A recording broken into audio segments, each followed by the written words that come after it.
Hello friends. और सभी कैसे हैं? बढ़िया। तो आज हम पढ़ने जा रहे हैं वेक्टर या क्रॉस प्रोडक्ट। वेक्टर या फिर उसको दूसरे नाम से हम क्रॉस प्रोडक्ट नाम से जानते हैं। इससे पहले हमने पिछली वीडियो में पढ़ा था कि डॉट प्रोडक्ट कैसे निकालते हैं। तो अभी हम सीखते हैं कि वेक्टर या फिर क्रॉस प्रोडक्ट कैसे करते हैं। तो आइए चलिए मेरे साथ सीखते हैं। जैसे अगर कोई वेक्टर है, वेक्टर क्वांटिटी है, अगर उसको स्केलर के साथ मल्टीप्लाई किया जाता है तो ये वेक्टर ही आता है। और वेक्टर को वेक्टर के साथ मल्टीप्लाई करें तो भी वेक्टर ही आता है। तो इसको तो हम अभी पढ़ेंगे ही, लेकिन इसको हमने देखा था एग्जांपल से। जैसे कि कोई 3i कैप प्लस के 4j कैप है। अगर इसको हमें, ये वेक्टर है ये, अगर इसको हम स्केलर से मल्टीप्लाई करें, मतलब 4 से मल्टीप्लाई करते हैं, 4 ये vector equal to 12i cap plus के 16j कैप हो जाएगा अगर ये स्केलर क्वांटिटी से मल्टीप्लाई कर देंगे तो। इसको अभी हम समझते हैं। तो वेक्टर या फिर क्रॉस प्रोडक्ट कैसे निकालते हैं। तो जैसे हमने पिछली वीडियो में पढ़ा था कि डॉट प्रोडक्ट कैसे निकालते थे। जैसे A dot B equal to A B cos theta, ये क्या था वेक्टर का, वो डॉट प्रोडक्ट का था ए बी कॉस थीटा। तो ऐसे ही अगर हमें क्रॉस प्रोडक्ट निकालना हो तो क्या करेंगे, तो A cross B equal to A B, यहाँ कॉस थीटा की जगह ओनली क्या हो जाता है, साइन थीटा। तो ये बहुत ही इम्पोर्टेंट रिजल्ट है क्रॉस प्रोडक्ट का, जिसको हम हर बार के यूज करेंगे। जो ज़्यादातर क्वेश्चन होंगे हम इससे सॉल्व करेंगे। अगर हमें थीटा दे रखा है, ए और बी की मैग्नीट्यूड दे रखा है, तो हम ए क्रॉस बी निकालने के लिए ए वाला फॉर्मूला यूज करेंगे। तो हम अभी ये देखते हैं कि फॉर्मूला आया कैसे। जैसे कि आप, जैसे ए वेक्टर ये रहा और बी वेक्टर ये रहा, तो एक्चुअल में जो क्रॉस प्रोडक्ट है वो क्या होता है। तो क्रॉस प्रोडक्ट क्या होता है, अब यहाँ पे लिख लेते हैं क्रॉस प्रोडक्ट। तो ये क्या होता है, मल्टीप्लिकेशन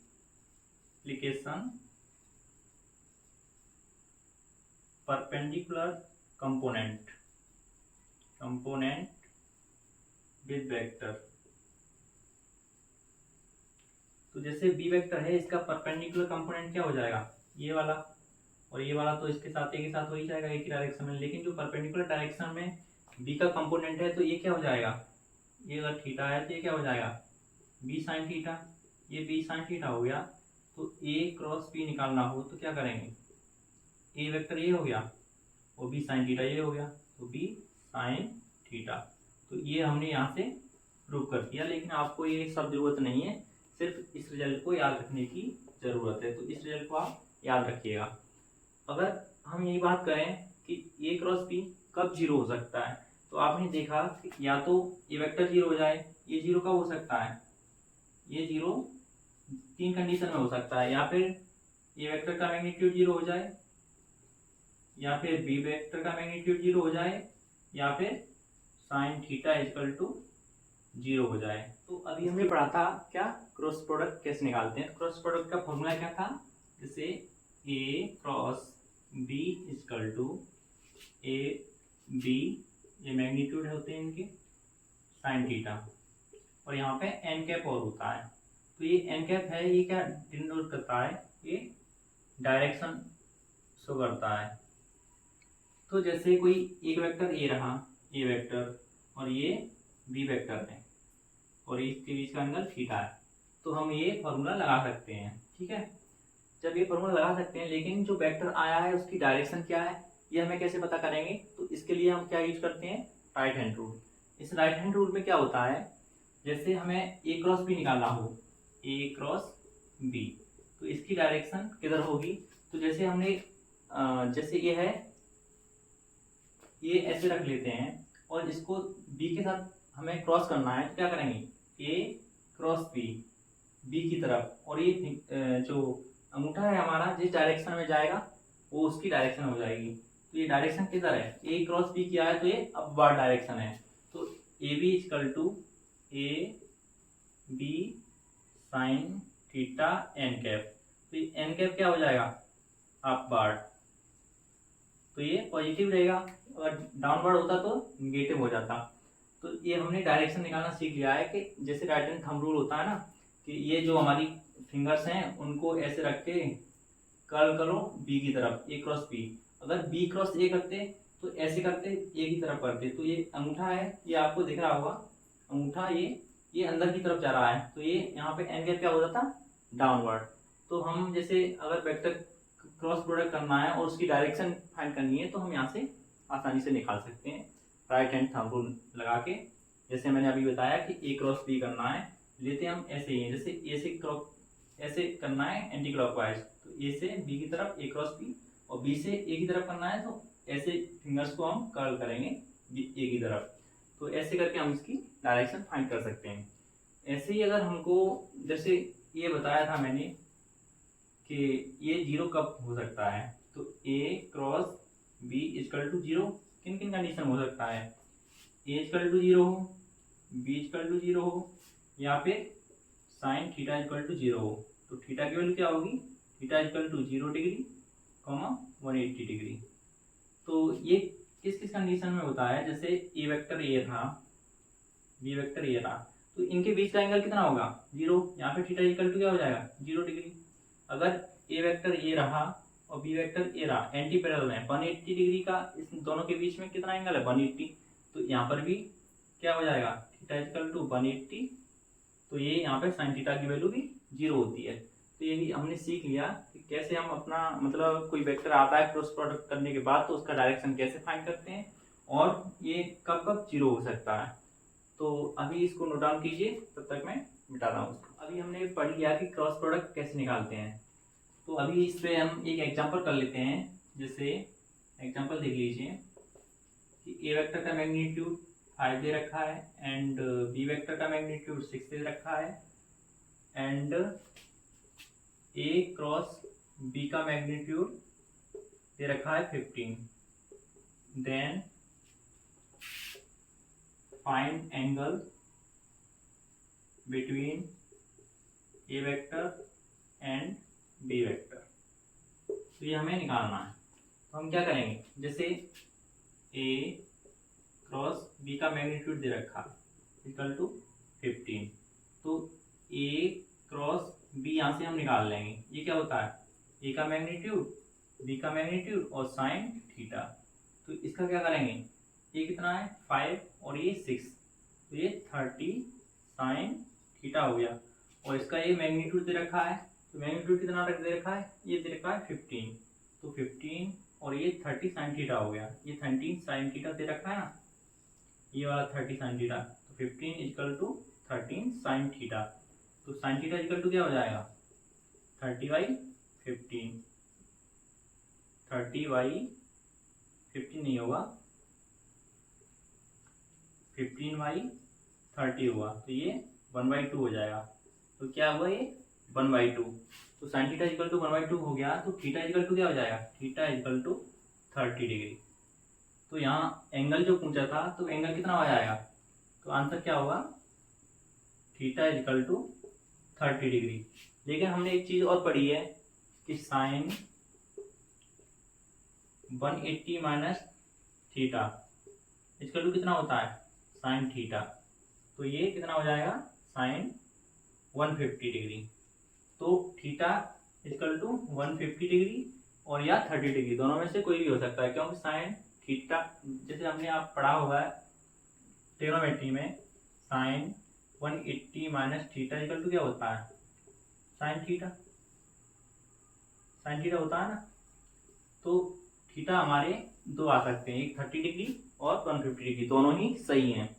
तो ये हम एक एग्जांपल देख चुके हैं, और हम यहाँ पे एक चीज और देख लेते हैं, क्या, जैसे ए क्रॉस बी था, A cross B equal to B cross A, क्या ये हो सकता है, तो ये नॉट पॉसिबल, क्योंकि जब हमने पढ़ा था डायरेक्शन होती है इसमें, तो अगर हम ए क्रॉस बी करेंगे तो अपवर्ड आएगी और बी क्रॉस ए करेंगे तो डाउनवर्ड आएगी। इसको हम अभी यहाँ पे सीख लेते हैं।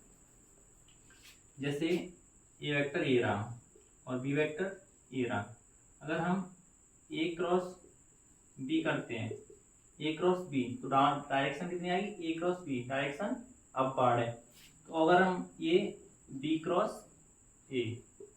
इसमें देखते हैं बी क्रॉस ए, तो ये अंगूठा की तरफ जा रहा है, थंब है वो अंदर की तरफ जा रहा है, तो ये डाउनवर्ड हो जाएगी, तो यहाँ पे ये माइनस आ जाएगा, तो ये नहीं होगी। लेकिन अगर हमें लिखना हो ए क्रॉस बी इक्वल टू, तो यहाँ माइनस लगा देंगे, माइनस बी क्रॉस ए। तो ये एक इम्पोर्टेंट थोड़ा रिजल्ट है, इसको ध्यान रखना कि A cross B equal to B cross A नहीं होता है, A cross B equal to minus के बी क्रॉस ए होता है, तो इसको भी ध्यान रखना है। तो अभी इसको नोट डाउन कीजिए। तो फ्रेंड्स अभी हम क्रॉस प्रोडक्ट को देख चुके हैं, तो अगर ये थीटा हमें एंगल दे रखा हो दो वेक्टर के बीच में, तो हम आसानी से निकाल सकते हैं ए बी साइन थीटा करके। अगर हमें वेक्टर दे रखा है किस फॉर्म में, कार्टेशियन फॉर्म में, तो हम कैसे निकालेंगे? तो इससे पहले हम कार्टेशियन की कुछ चीज़ें समझ लेते हैं। तो कार्टेशियन सिस्टम को समझ लेते हैं। तो क्या होता है कार्टेशियन सिस्टम, इसको हम देख लेते हैं। तो कार्टेशियन सिस्टम में कैसे क्रॉस प्रोडक्ट करते हैं, जैसे ये आई कैप दे रखा है, ये जे कैप दे रखा है और ये के कैप दे रखा है। तो हम में इसमें क्या करते हैं, जैसे ये दूसरे के म्यूचुअली परपेंडिकुलर होते हैं, वो तो आपको पता ही होगा कि ये एक्स एक्सिस, वाई एक्सिस, ये जेड एक्सिस, तो ये तीनों मतलब आपस में एक दूसरे के परपेंडिकुलर तो होते ही हैं। तो इसमें हमें एक चीज़ देखनी है कि हमने फॉर्मूला जो पढ़ा था वो क्या पढ़ा था, A cross B equal to A B sine theta. तो अगर हमें यहाँ पे क्या करना हो, आई वेक्टर और आई कैप का मल्टीप्लिकेट क्रॉस प्रोडक्ट करना हो, तो हम क्या करेंगे, इसका आई एंड आई दो वेक्टर सेम डायरेक्शन में है, तो क्या करेंगे, यहाँ पे साइन थीटा कितना हो जाएगा, जीरो हो जाएगा, तो आई क्रॉस आई कितना हो जाएगा, जीरो, और जे क्रॉस जे वेक्टर कितना हो जाएगा, ये भी जीरो हो जाएगा, और के क्रॉस के ये भी कितना हो जाएगा, जीरो। तो हमने यहाँ पे देख लिया कि जब हम सेम डायरेक्शन में दो वेक्टर होते हैं तो उनका मल्टीप्लिकेशन क्या होता है, जीरो। तो आई क्रॉस आई इक्वल टू कितना होगा, जीरो, जे क्रॉस जे कितना होगा, जीरो, के क्रॉस के कितना होगा, जीरो। अगर यहाँ पे होता क्या, जैसे आई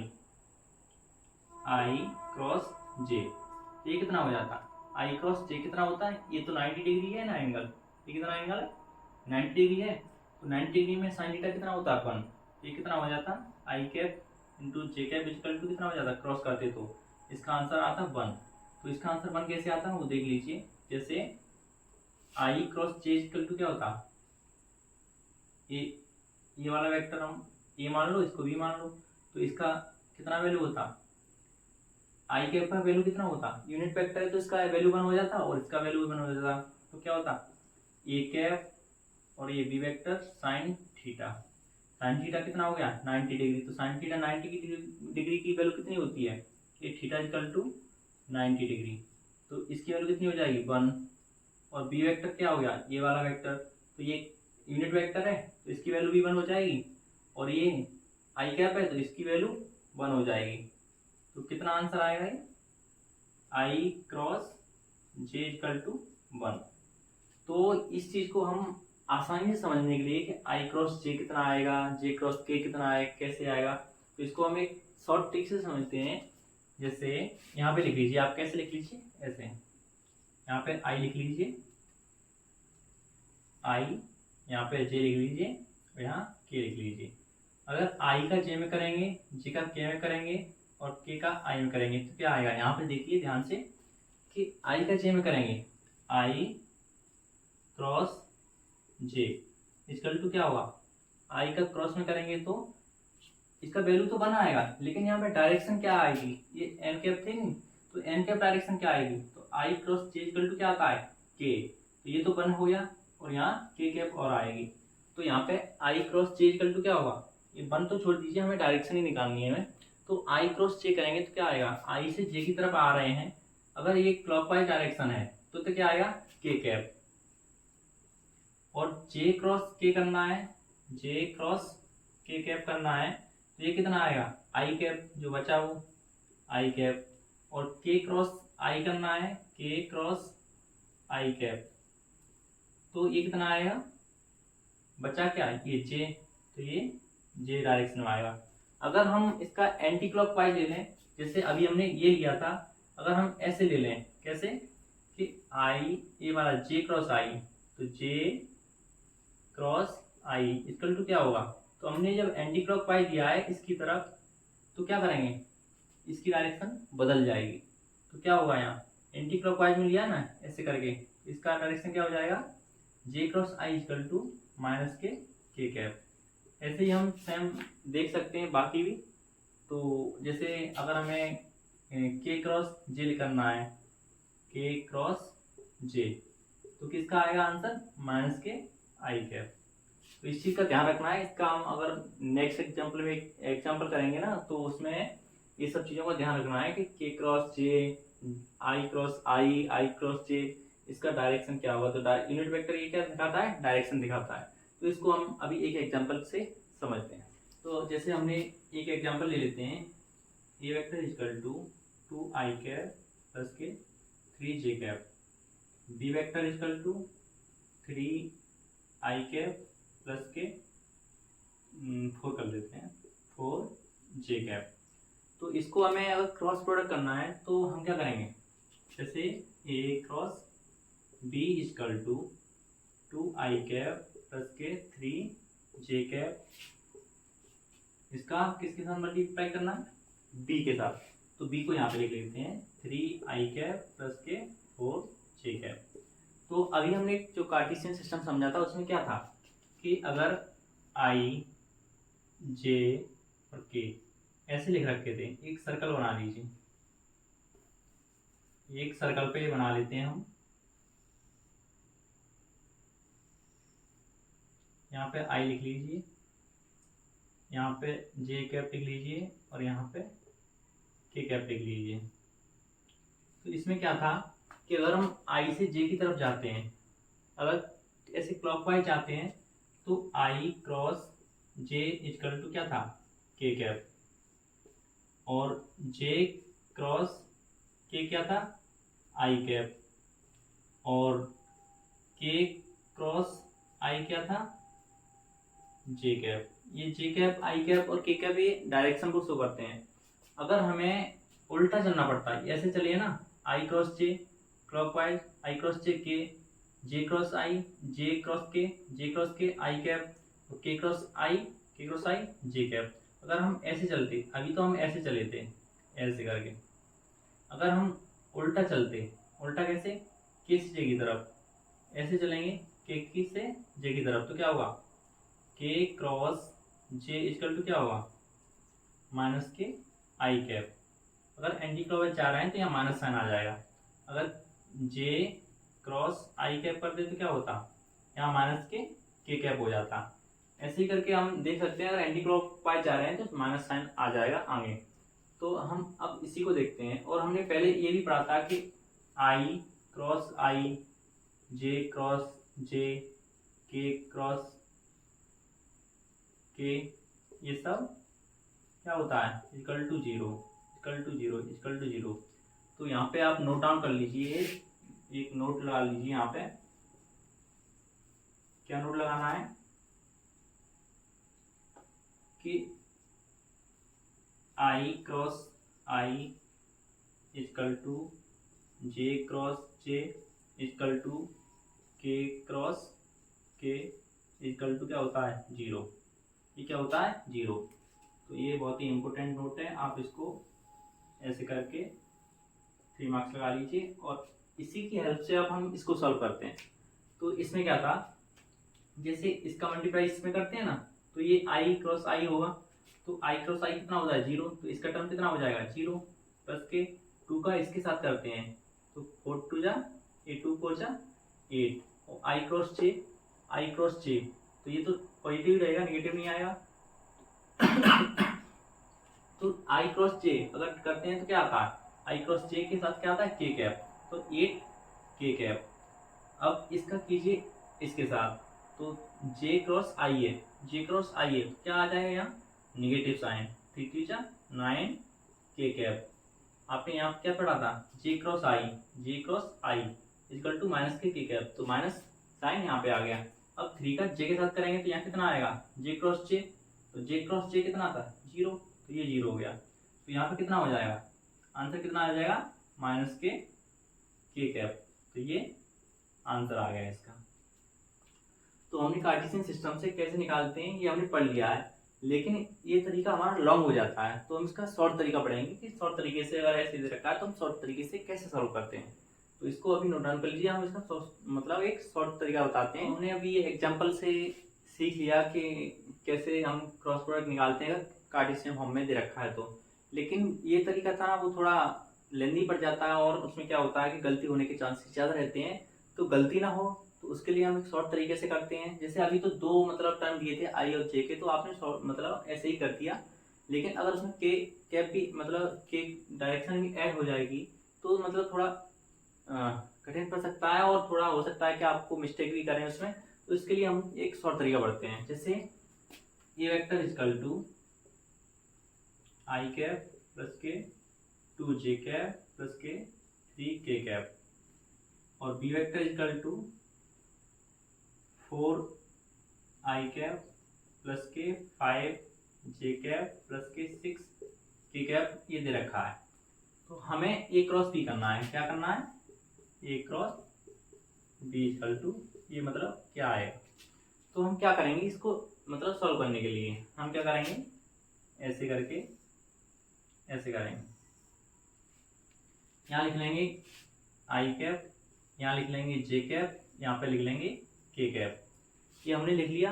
अब जो ए वेक्टर है उसके हम यहाँ पे 1 और ये 2 ये 3, तो यहाँ पे ये 1 लिख लेंगे, यहाँ 2 लिख लेंगे, यहाँ 3 लिख लेंगे। और ये बी वेक्टर कितना दे रखा है 4 5 6, तो ये 4 5 6। अब ये क्या है डिटर्मिनेंट, तो इसको हम कैसे सॉल्व करते हैं वो अभी हम बताते हैं। जैसे पहले क्या करेंगे, हम आई कैप देख लेंगे, यहाँ पे आई कैप देख लेंगे, आई कैप कोष्टक लगाओ। अब क्या करेंगे, हम इसको और इसको छिपा लेंगे, इसको छिपा लेंगे, इसका इसके साथ मल्टीप्लाई करेंगे, इसके साथ मल्टीप्लाई करेंगे। तो ये दोनों छिपा लिए, तो 6 2 कितने होते हैं 12, और यहाँ माइनस का साइन लगाइए, तो यहाँ माइनस और ये 15 हो जाएंगे। तो ये कितना आया 15। अब यहाँ पे माइनस का साइन लगाइए, माइनस साइन लगाइए और जे कैप लिख दीजिए, क्योंकि जब जे कैप मतलब जे कैप नहीं, इस नंबर पे जो आता है ना उसके साथ हम माइनस लगाते हैं। तो यहाँ माइनस लगाया, अब क्या लिखेंगे जे कैप, और एक कोष्टक फिर लगा दीजिए। तो हमने जब जे कैप लिया है तो जे कैप वाला ये और ये दोनों हम छिपा लेंगे। अब किसका मल्टीप्लाई करना है, ये 6 और 1 का, इसका और इसका और इसका, तो 6 माइनस 12 ये हो गया। अब क्या करेंगे, के कैप लेंगे, तो यहाँ प्लस लिखिए और के कैप लगाइए। अब के कैप वाली हम हाइड कर देंगे, और ये वाली मतलब के कैप को इस तरफ से और इस तरफ से दोनों तरफ से हाइड कर दिया। तो क्या बचा 5 माइनस के 8, तो ये बचा। इसको हम लिख सकते हैं, अगर 15 में से 12 गए तो कितने बचे माइनस के 3 आई कैप, माइनस के यहाँ पे कितना बचेगा, ये माइनस के 6 हो जाएगा, ये प्लस का हो जाएगा, तो प्लस के 6 जे कैप प्लस, और ये कितना बचेगा माइनस के 3 के कैप। तो यहाँ पे ए क्रॉस बी कितना आया, ए क्रॉस बी कितना आया, ए क्रॉस बी आया माइनस के 3 आई कैप प्लस के 6 जे कैप प्लस के नहीं माइनस के 3 के कैप। तो ये इसका आंसर आ गया। तो ये हमने एक क्वेश्चन किया था जो हमने मतलब डिटर्मिनेंट की तरीके से हमें आसानी से निकाल लिया, कैसे निकालते हैं। अगर हम इसको ऐसे करते, आई का आई में करते, फिर इसका इसमें करते, इसका इसमें करते, फिर इसका इसकी, मतलब थोड़ा लेंदी पड़ जाता, हो सकता है कि आप गलती भी कर सकते थे, लेकिन आसानी तरीके से हम ऐसे सॉल्व कर सकते हैं इसको। तो अभी हम इसको पढ़ चुके हैं, तो अभी क्रॉस प्रोडक्ट मोस्टली हमारा खत्म हो चुका है। फ्रेंड्स अभी हम पढ़ेंगे क्या, area of parallelogram and triangle. तो वेक्टर का क्रॉस प्रोडक्ट से हम एरिया पैरेललोग्राम का कैसे निकालेंगे, एरिया ट्रायंगल का कैसे निकालेंगे। तो अभी हम देख लेते हैं, जैसे एक वेक्टर ये रहा, ए वेक्टर ये रहा, और ये बी वेक्टर, तो इसको हम एक पैरेललोग्राम बना देते हैं। तो पैरेललोग्राम का अगर एरिया निकालना होता है तो हम क्या करते हैं, area is equal to base into height, ये लगाते हैं। तो क्या करेंगे, जैसे हम क्रॉस प्रोडक्ट करते थे तो क्या करते, उसका परपेंडिकुलर वेक्टर और उसका वेक्टर के साथ मल्टीप्लाई करते थे। तो जैसे इसका अगर पैरेललोग्राम, तो हमारा क्या है, ये पैरेललोग्राम है हमारा, ये वाला पैरेललोग्राम है, लेकिन हम हाइट लेनी है, हाइट हम यहाँ से लेंगे ना, ये हमारी हाइट हो जाएगी। तो ये हाइट कैसे निकालेंगे, तो इसका बी वेक्टर है, इसका कंपोनेंट करेंगे तो इसका परपेंडिकुलर वेक्टर कितना आएगा, बी साइन थीटा, मतलब यहाँ से यहाँ तक बी साइन थीटा, तो ये कितना हो जाएगा, बी साइन थीटा, और ये वेक्टर है ही। तो बेस कितना है, ए इसका मैग्नीट्यूड है इस वेक्टर का, ए वेक्टर का मैग्नीट्यूड, और ये बी वेक्टर का मैग्नीट्यूड है। वो तो हमने यहाँ पे देख लिया कंपोनेंट करके कि ये है जो हाइट वो बी साइन थीटा आ गई, और ए वेक्टर क्या है, उसका ए वेक्टर का मैग्नीट्यूड। तो एरिया कैसे निकालेंगे, एरिया इक्वल टू बेस कितना है हमारा, ए हो गया, और हाइट कितनी है, हाइट ये रही बी साइन थीटा, तो बी साइन थीटा। तो हमने पढ़ा है क्रॉस प्रोडक्ट में कि A cross B equal to क्या होता है, A cross B equal to, यही तो होता है सेम साइन थीटा, यही होता है ना सेम। तो हम क्या पढ़ सकते हैं यहाँ से, area of parallelogram equal to A cross B का मैग्नीट्यूड और ए बी साइन थीटा। तो ये इसका क्या हो जाता है, एरिया ऑफ पैरेललोग्राम निकालना हो हमें तो हम इसको याद रखेंगे, बहुत ही इंपॉर्टेंट फॉर्मूला है। तो ये कैसे आया मैंने बता दिया है। तो एरिया ऑफ पैरेललोग्राम हमें निकालना हो तो ए क्रॉस बी का मैग्नीट्यूड निकाल देंगे, क्योंकि एरिया कभी निगेटिव नहीं हो सकता, तो हम ये फॉर्मूला लगा के निकाल सकते हैं। लेकिन ट्रायंगल का कैसे निकालेंगे, तो देखिए यहाँ पे जो है इसको हम टू पार्ट्स में डिवाइड कर देंगे। जैसे पैरेललोग्राम कोई होता है, जैसे ये पैरेललोग्राम है, तो इसमें दो ट्रायंगल बनते हैं, तो इसका ट्रायंगल का क्या हो जाएगा, एरिया ऑफ ट्रायंगल। तो एरिया ऑफ ट्रायंगल क्या हो जाएगा, 1/2 ए क्रॉस बी। तो इसको भी आप याद रखना। एरिया ऑफ ट्रायंगल निकालना हो तो हम ये फॉर्मूला लगा सकते हैं, एरिया ऑफ पैरेललोग्राम निकालना हो तो ये फॉर्मूला लगा सकते हैं। तो हम area of parallelogram, area of triangle हम सीख चुके हैं। तो अब हम पढ़ेंगे थोड़ा बहुत प्रोजेक्शन और कैसे, मतलब कोई वेक्टर है कितना प्रोजेक्ट करता है किसी वेक्टर पे, तो अभी हम पढ़ते हैं, तब तक इसको नोट डाउन कीजिए। तो फ्रेंड्स अभी हम देखने जा रहे हैं क्या, प्रोजेक्शन ऑफ वेक्टर। तो इससे पहले हम जान लें कि ये होता क्या है। जैसे कि दो वेक्टर दे रखे हैं हमको, जैसे एक ए वेक्टर ये दे रखा है और बी वेक्टर हमको ये दे रखा है। तो हम ये जानेंगे यहाँ से, और ये एंगल थीटा दे रखा है। तो प्रोजेक्शन क्या होता है, जैसे हम लाइट को प्रोजेक्ट करते हैं किसी के ऊपर, तो वैसे ही हम यहाँ वही कंसेप्ट है कि जैसे अगर हम ए वेक्टर के ऊपर यहाँ से लाइट डालें, टॉर्च लेके अगर हम वेक्टर पे लाइट डालते हैं, तो जो बी वेक्टर है इसका प्रोजेक्शन है वो ए वेक्टर पे कितना होता है।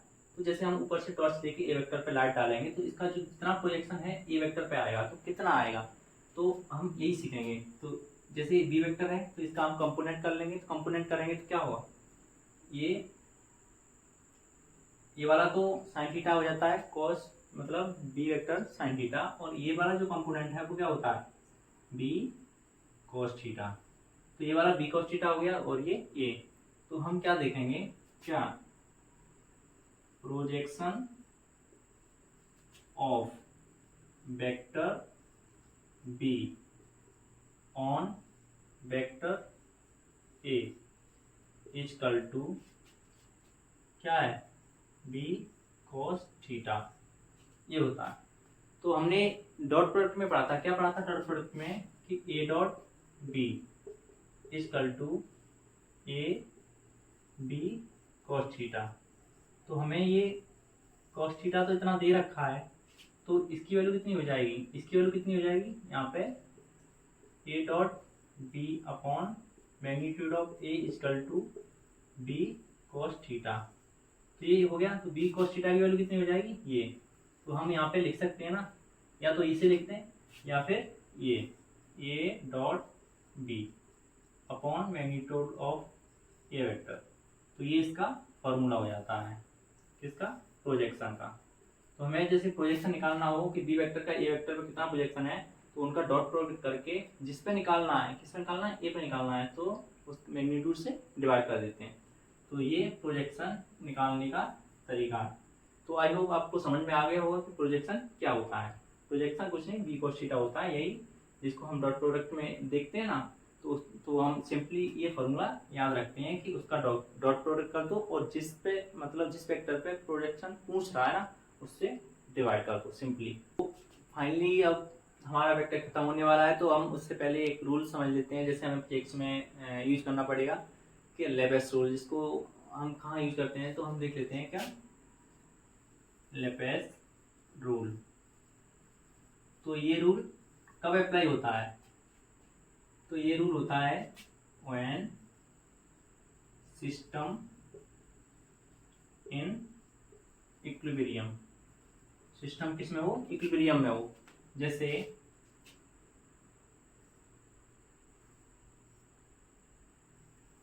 आपने देखा होगा, जैसे ऐसे करके किसी चीज को बांध रखा है और यहाँ कोई हमने ऑब्जेक्ट लटका दिया, तो ये ऑब्जेक्ट इस पे लटका हुआ है, तो ये सब इक्विलिब्रियम में है। यहाँ पे जो फोर्स लग रहा है वो सब इक्विलिब्रियम में लग रहा है।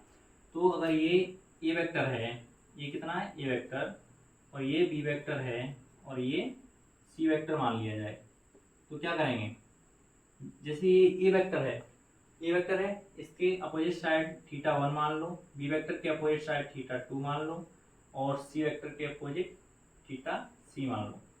तो हम क्या करेंगे, जैसे साइन थीटा 1, जैसे ए वेक्टर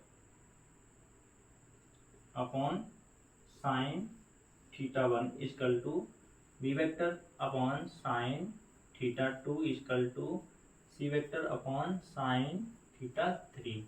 तो ये कंडीशन इसमें हम लगा सकते हैं। तो हमें जो भी वैल्यू निकालनी होंगी वो हम निकाल देंगे अगर सिस्टम इक्विलिब्रियम में है। तो अगर थीटा पूछे तो थीटा, बी की वैल्यू पूछे तो कि इस पर कितना टेंशन लग रहा है, इस पर कितना टेंशन लग रहा है, तो हम इसका निकाल सकते हैं। तो आपको सभी मतलब वेक्टर के सारे कंसेप्ट हैं वो समझ में आ गए होंगे। तो मैं आपको यहाँ 1 मिनट समरी में समझा दे रहा हूँ कि हमने वेक्टर में क्या क्या मतलब अभी पढ़ा है। जैसे A dot B, dot product में ए डॉट बी पढ़ा था, तो उसमें क्या पढ़ा था, ए वेक्टर बी वेक्टर यहाँ पे cos थीटा, और ए क्रॉस बी में क्या पढ़ा था, ए वेक्टर का मैग्नीट्यूड बी वेक्टर का मैग्नीट्यूड यहाँ साइन थीटा। ठीक है, और हमने लेपेस रूल ये देख लिया है। प्रोजेक्शन पढ़ा था, प्रोजेक्शन में क्या था, मतलब प्रोजेक्शन में क्या पढ़ा था कि अगर बी वेक्टर का प्रोजेक्शन ए वेक्टर पर निकालना है, बी वेक्टर का प्रोजेक्शन ए वेक्टर पर निकालना है, तो क्या करते हैं हम, A dot B upon magnitude of A. तो ये हमने देख लिया, मतलब बहुत सारे कंसेप्ट हैं वो हम अपनी वीडियो में पढ़ा चुके हैं। तो आप वीडियो को पूरा देखिए और वीडियो से कुछ सीखने को आपको मिलेगा, और ये बहुत ही आपके लिए हेल्पफुल हो सकती है। तो आप जेईई मेंस या फिर बोर्ड की तैयारी कर रहे हैं तो वीडियो को पूरा देखिए। तो आई होप आप सभी लोग सपोर्ट कर रहे होंगे और कंटेंट आपको पसंद आ रहा होगा। तो आपको एक होमवर्क में क्वेश्चन देता हूँ, वो आप सब लोग करके लाना। अगर आपने एक लेक्चर सही से देखा है तो आप ये क्वेश्चन कर सकते हैं। तो आपके होमवर्क में एक क्वेश्चन है, क्या क्वेश्चन है, तो क्वेश्चन ये है कि A cross B equal to A dot B, then find theta between A vector and B vector. तो इसको आप क्वेश्चन को कीजिएगा, ये होमवर्क में क्वेश्चन है, और इसका आप आंसर मुझे कमेंट बॉक्स में बता सकते हैं और मैं आपका मतलब आंसर चेक कर लूँगा कि सही है कि गलत है। तो आप ये क्वेश्चन कीजिएगा और बताइएगा कि मतलब इसका आंसर कितना आया है, मतलब थीटा कितना आएगा। तो ये आप होमवर्क में कर सकते हैं। तो आज वीडियो इतना ही, यहीं ख़त्म करते हैं। तो मिलते हैं नेक्स्ट वीडियो में, तब तक के लिए tata bye, see you again.